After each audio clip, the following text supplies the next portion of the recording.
구매하시게 된 이유가 어떻게 되시나요? 그랜저 IG도 한번 200~300만원만 더 투자하면은 엠블렘이 바뀌네. 날아가죠. 4륜구동 선택하신 이유, 언덕을 못 올라가요. 장점은 뭐가 있을까요? 이 안락한 승차감. 이 친구 6기통의 자연기 엔진에 레이스 할 거 아니잖아요. 외장 디자인 180 스포츠같이 현대차하고 달라. 연비는 풍속 주행을 할 때 가격이 2천 중반이고, 전세계 최초로. 단점은 뭐가 있을까요? 올드한이 실내요. HG가 기어봉이거든요. 중고차 구매할 때 TD 하나 있다 하면은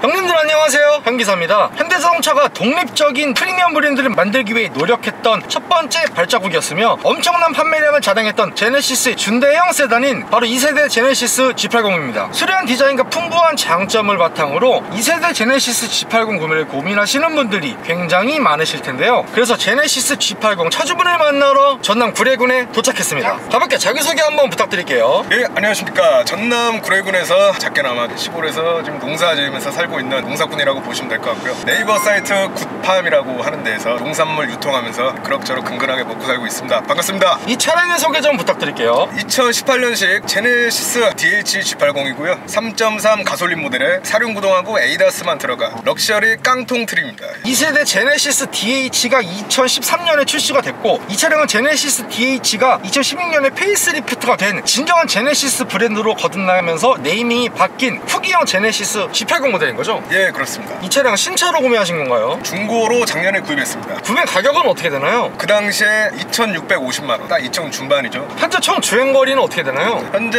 11만 3,500km이고 제가 99,500에 업어왔거든요. 14,000km 그동안 타고 있죠. 그 전에 타시던 차는 어떤 차 타셨나요? 코란도 스포츠 2.2 모델 탔었고요. 지금은 이제 올뉴 렉선이랑 공고 같이 이제 보유하고 있습니다. 차주님께서 지금 현재 총 3대를 보유하고 계신 거네요. 예, 그렇습니다. 2세대 제네시스 G80을 구매하시게 된 이유가 어떻게 되시나요? 아무래도 하는 업종이 3D 업종이잖아요. 힘든데 내가 이동까지 힘들게 해야 되냐, 운전하는 만큼 내가 좀 편안하게 좀 이동을 하고 싶다, 그런 마음으로 해서 이제 편안한 승용차들 그런 것들 리스트에 올려두면서 이렇게 구매 고민하다가 20살 초반때, 그때 학생 때 이 차가 좀 로망이면서 동시에 드림카이기도 했고 중고차 가격 대비도 내 예상과 적절히 맞아서 그렇게 해서 구매를 하게 되었습니다. 그리고 이 차량 등급이 굉장히 다양한데 3.3 가솔린에다가 4륜구동 선택하신 이유 있나요? 가격적인 예산에 맞는 매물이 이걸로 한정된 것도 있을 거예요. 그리고 이제 4륜구동 모델을 특히 선택을 한 이유가 겨울에 눈이 오면은 언덕을 못 올라가요, 일반 전륜구동이나 후륜구동 차들은. 그래서 4륜구동은 시골 동네에서 좀 필수적이라고 생각을 해서 4륜구동을 넣게 되었고요. 보구 오너하고 합작해서 만든 이제 4륜구동 시스템이라고 하거든요. 그리고 이제 에이다스는 언젠가 나중에 내가 이 차를 팔지도 모르는데 에이다스가 없으면은 그 차가 안 팔린다는 말이 있더라고요. 그래서 약간 게임으로 치면 아이템용으로 그냥 선택을 하게 되었습니다. 그리고 트림도 굉장히 다양한데 럭셔리 트림 선택하신 이유 있나요? 럭셔리라고 해서 옵션이 마냥 없는 게 아니더라고요. 옵션 보면은 메모리 치트 있지,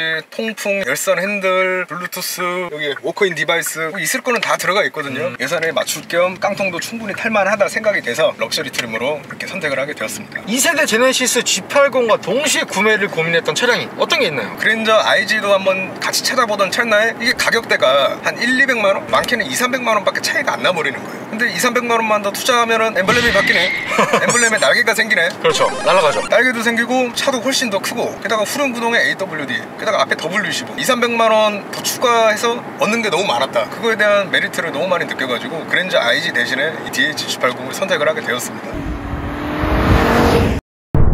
2세대 제네시스 G80의 장점은 뭐가 있을까요? 중고차로에 구매했을 때 어마무시한 만족감, 사실 이거 하나로 끝날 수 있는데 조목조목 살펴보면요, 이 엄청난 고속주행 안정성과 이 안락한 승차감, 지금 한기사님도 느껴보시면 알겠지만 이 승차감이 마냥 낭창낭창하지 않아요. 그 옛날 현대기아 물씬데서스가 아니라 잡아줄 거 어느 정도 잡아주면서 바운스를 좀 약간 필터링을 거쳐가지고 승차감을 딱 좋게 이렇게 전달해주는 쇼바 능력도 탁월하고요. 원래 애초에 전에 타던 차가 쌍용의 그 코란도 투란도 스포츠라 투란도 스포츠에 비하면 고속주행 안정성은 정말 선녀다. 1세대 제네시스 BH 대비해서 무게가 적게는 130kg, 많게는 한 250kg 정도가 증가가 됐음에도 오히려 전화위복으로 묵직한 승차감을 조금 더 선보여주는 것 같아요. 무거운 공차 중량에 있어서 오는 장단점이 명백하게 존재한다고 생각해요. 무거운 중량으로 밀어붙이는 이 고속주행 그 크루징 능력, 그거는 일단 확실한 장점이고 거기서 오는 승차감에 대한 이점이 정말 좋습니다. 하지만 스포츠나 3.8 모델에 가면 있는 전자제어 서스펜션을 이 3.3 모델에도 좀 선택할 수 있게 넣어줬으면 어땠을까는 조금 아쉬움은 남아요. 예, 깡통에서는 아쉽게도 그런 거를 애초에 선택을 할 수가 없습니다. 또 다른 장점으로는 V6 자유느끼 가솔린 엔진에서 오는 듯한 그런 넉넉한 출력, 고성능차 막 M, AMG, RS 막 그런 친구들하고 비교하면 안 되고요. 그래도 내가 원할 때 적재적소에 충분한 출력이 나와준다. 내가 추월을 할 때 그만큼 추월 가속력이 나와주고 그런 부분에 있어서 굉장히 적당한 출력을 가지고 있다고 저는 생각을 하고 있습니다. 이 친구 6기통의 자연흡기 엔진에 3.3L 그리고 282마력의 35.4토크 출력을 가지고 있는데요. 공차 중량이 2톤에 육박하다 보니까 조금 굼뜨거나 답답하다고 생각하시는 분도 좀 있으신 것 같은데 차주님께서는 만족하시는 거예요. 초반 가속 좀 부족하기는 한데 초반에 뭐 레이스 할 거 아니잖아요.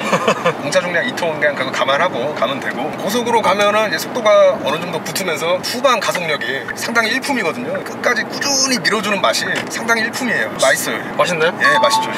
또 다른 장점은 뭐가 있을까요? 외장 디자인, 전면에 방패 모양 그릴을 딱 앞세우면서 라이트가 디귿자로 딱 그어져 있잖아요. 디자인이 되게 밸런스가 있다고 생각해요. 이 3세대 RG3가 출시된 지가 꽤 좀 지났지만 솔직히 실외 디자인은 지금 봐도 너무 이쁘고, 디자인에 군더더기가 없다. 그리고 2세대 전기형과 후기형의 차이를 보자면 전기형 같은 경우는 범퍼에 그 흡입구 디자인이 무난했던 그 일자형 디자인이었다가 더욱더 역동적인 느낌으로 바뀌었고, 근데 차주님 이 차량 스포츠 디자인 셀렉션 옵션을 추가하면 G80 스포츠 같이 전면부 그릴을 아주 얄쌍하게 바꿀 수 있는 걸로 알고 있는데 그 그릴을 바꿔보실 생각은 안 해보셨어요? 그렇죠. 생각은 했는데 뭐 호박에 줄 긋는다고 수박 되나요?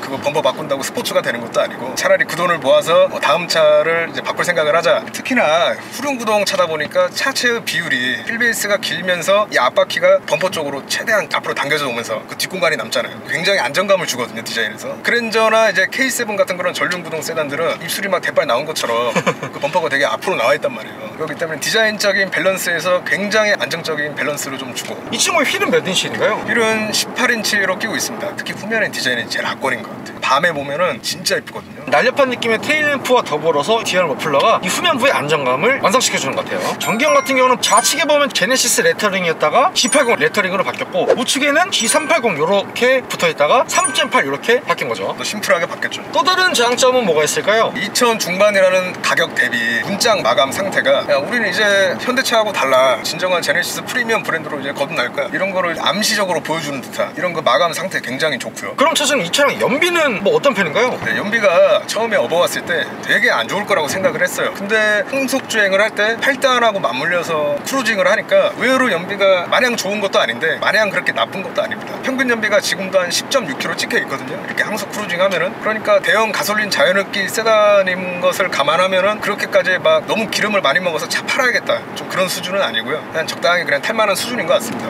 항속 주행했을 때는 12, 13까지는 나오는 것 같고, 엔진 오일 점도를 OW200으로 썼을 때 그 정도 나오고요. 시내 주행에서 주로 막히는 데에서 가다 서다를 반복했을 때 그때는 한 5, 6 정도 나오는 것 같습니다. 이 차의 고객 연비가 약 9km 정도인데 얼추 그 정도 나온다고 볼 수 있겠네요. 네, 둘이 합산하면은 딱 한 평균 나오네요. 예. 그럼 이 차량 뭐 일반유, 고급유 어떤 거 넣으시나요? 동네 주유소에 고급류 취급하는 데가 없습니다.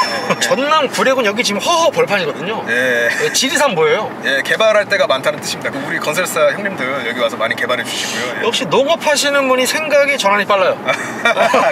현대차하고 달라. 한 5만 원 정도 넣으면은 한 300km 정도 찬다, 타코미터상. 기름을 가득 넣었을 때 총 주행 가는 거리는 몇 정도 나오나요? 제가 최고로 봤을 때가 580km 그 정도 봤습니다. 또 다른 장점은 뭐가 있을까요? 모드에 따라서 확연하게 차이가 나는 그런 미션의 변속감. 컴포트 모드에서는 미션이 한없이 낭창낭창합니다. 얘가 어지간해서는 RPM을 2000 이상으로 안 올려요. 근데 스포츠 모드에 만약에 놓으면은, 만약에 내가 오늘 센치해졌어, 좀 달리고 싶어, 그러면은 이렇게 밟으면 돼요. 2000까지 닿으면 돼요. 자, 그리고 여기서 만약에 앞에 고라니 있어, 오! 꽉 밟을 수 있고. 브레이크 굉장히 잘 잡아주는데요? 브레이크 성능도 그렇게 나쁘지는 않고요. 앞에가 사륜에는 포피가 달려요. 신경 많이 써줬네요, 이 친구. 네, 그래도 나름 내실을 노력을 해서 많이 다졌다. 죄송한데 말씀하시고 브레이크 밟으셔야 되는데 저한테 아무 언급도 없이 밟으셔갖고 아 모드 변경에 따른 주행 성능도 만족을 하시는 거네요. 예, 컴포트 모드에서는 약간 미션이 졸고 있는 것 같아요. 딱 스포츠 모드로 누면은 자다가서 정신이 반짝 들어. 청심환 먹었어. 달려야죠. 이렇게 출력도 괜찮고 정숙하고 안락하고 옵션까지 풍부한데 가격이 2,000 중반입니다. 거의 선물 보따리가 아닐 수가 없어요. 중고차 굉장한 가성비예요. 사실 2,650만 원이면은 아반떼 인스퍼레이션, 소나타 페이스리프트 깡통 못 사거든요. 이제 못 사요. 이제 소나타도 이제 굉장히 비싸졌어요. 그런데 2,650만 원에 전장 5m에 휠베이스 3m 그 정도 되는 대형 세단을 단돈 2,000 중반에 업어온다. 하다못해 미션이 고장나서 수리비가 200만 원이 깨져도 거기서 200 더해도 소나타보단 싸거든요. 약간 음식으로 치면은 코스트코 호주산 쇠고기 약간 그거라고 말씀을 좀 드릴 수 있을 것 같아요. 정말 가성비로는 최고라고 생각합니다. 여러분 2번 사세요. 2세대 제네시스는 미국 고속도로 안전보험협회에서 실시한 충돌 테스트에서 제네시스가 럭셔리 세단 중에서 전세계 최초로 전 항목 우수 점수를 받았을 만큼 이 차량의 안전성 또한 검증을 받은 것 같아요. 2세대 제네시스 G80의 단점은 뭐가 있을까요? 일단 이 사이드 미러에 가려져서 사각지대가 좀 있습니다. 사이드 미러는 굉장히 큰데요? 운전석 쪽에서 보면은 사이드 미러 안쪽에 바깥이 가려져서 사각지대가 좀 생기거든요. 예를 들어 회전교차로 돌 때나 코너를 왼쪽 방향으로 돌 때 그때 앞에 차들이 안 보여서 사고가 몇 번 날 뻔했어요. 어쩔 수 없이 그냥 제가 더 조심해야 되는 부분이고, 그리고 이 좀 올드한 이 실내, 사실 올드하지 않다고 하면 약간 좀 그것도 거짓말이에요. 우리 할아버지 집 거실 인테리어를 보는 듯한 이런 올드 느낌 사실 올드함을 잘하네요. 네, 사실 이 에어컨 송풍구 이거 LF 소나타 이거 반대로 이거 바꿔놓은 거거든요. 왜 바꿔놓은지 모르겠는데 약간 청개구리가 디자인했나. 전체적으로 좀 올드한데 내비 화면도 좀 작습니다. 그런 좀 올드함이 좀 있습니다. DH G80 구매하실 분들은 감안하시면서 구매를 하시면 될 것 같고요. 반대로 올드한 느낌도 있지만 그래도 좀 정돈된 그런 안정된 느낌도 좀 있기 때문에 저는 이거는 장단점 잘 조화롭게 버무려져 있다고 생각을 해요. 차주님께서 럭셔리 트림을 가셨기 때문에 4.3인치 TFT LCD 클러스터가 신성 좋게 자리 잡고 있고요. 핸들이 전체적으로 웅장하게 자리 잡았죠. 네, 이거 아슬란에도 쓴 핸들이거든요. 사용하기 좋은 핸들이죠. 아슬란 차주님들 연락주세요. 네. 그리고 직관적인 센터페시아 버튼들도 굉장히 신성이 좋은데요. 저는 뭐니 해도 고급감의 상징인 이 시계가 요건 잘했어요.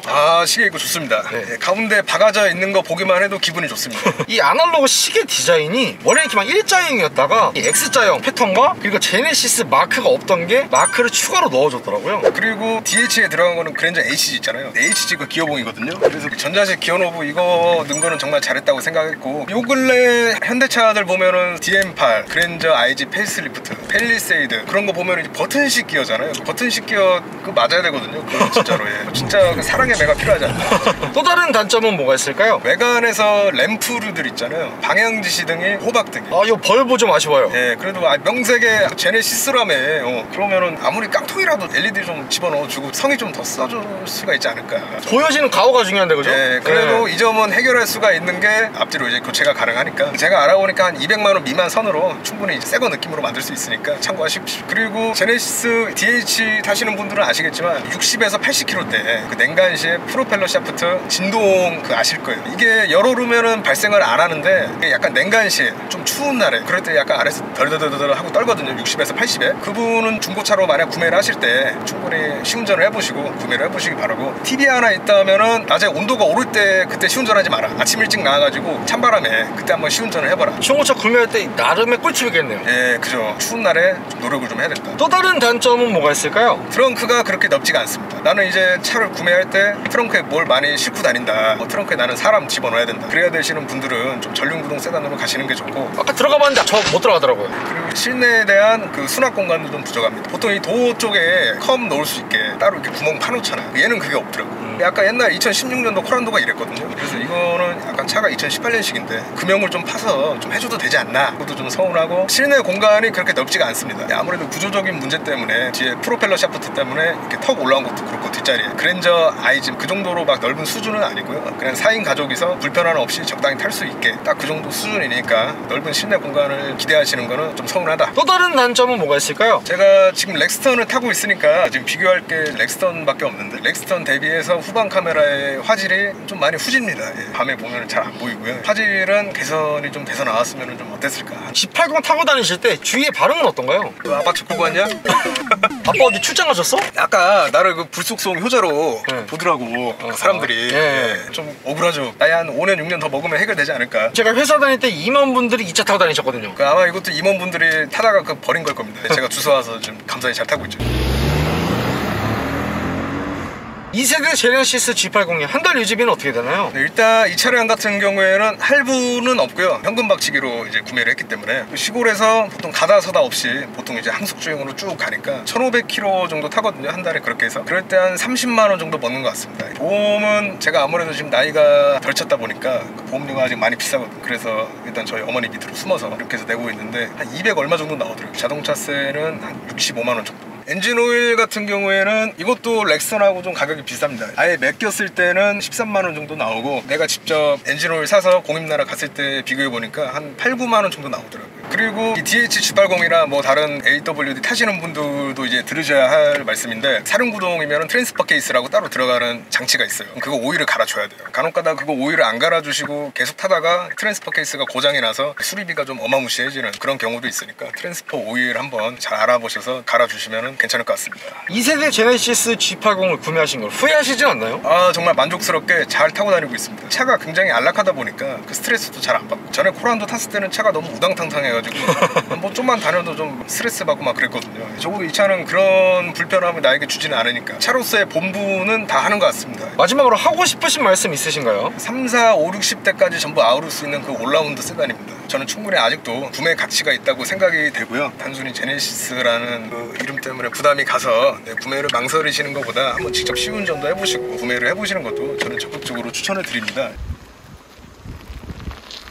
구독과 좋아요 살포시 부탁드리고요. 그리고 제가 차주 인터뷰 촬영을 위해 전국 방방곡곡 가고 있으니 아래에 있는 메일 주소로 출연 신청 부탁드리고요. 형님들 오늘도 좋은 하루 되세요.